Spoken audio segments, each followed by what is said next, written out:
সুইজারল্যান্ডের দাভোসে অনুষ্ঠিত world economic ফোরামে পপ তারকা কেটি পেরি এবং সাবেক কানাডীয় প্রধানমন্ত্রী জাস্টিন ট্রুডোর উপস্থিতি ঘিরে সামাজিক যোগাযোগ মাধ্যমে আলোচনার ঝড় উঠেছে।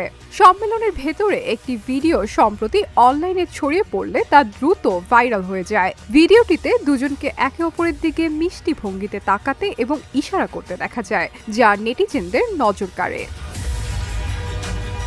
ভাইরাল ভিডিওটি এক ভক্ত এক্সে শেয়ার করে ক্যাপশনে লেখেন, সম্মেলনের মাঝখানে একে অপরকে সংকেত দিচ্ছেন, ওরা প্রেমে পড়েছে। ভিডিওটি প্রকাশের পরপরই অসংখ্য মানুষ এতে প্রতিক্রিয়া জানান। কেউ মন্তব্য করেন এটা ভীষণ কিউট, আবার কেউ লেখেন ও মাই গড, আমরা সত্যিই জিতে গেলাম। অনেকেই ভিডিওটিকে ভালোবাসা এবং আবেগের প্রকাশ হিসেবে দেখছেন। সামাজিক যোগাযোগ মাধ্যমে আরও অনেকের মন্তব্য দেখা যায়। কেউ লিখেছেন ওরা নিশ্চিতভাবেই প্রেমে আছে, আবার কেউ বলেছেন প্রেমে থাকা মানুষদের দেখতে ভালো লাগে। সব মিলিয়ে দাভোস সম্মেলনের এই মুহূর্তটি কেটি পেরি এবং জাস্টিন ট্রুডোর উপস্থিতিকে নতুন করে আলোচনার কেন্দ্রবিন্দুতে নিয়ে এসেছে এবং নেটিজেনদের মধ্যে ব্যাপক কৌতূহল এবং আগ্রহ তৈরি করেছে।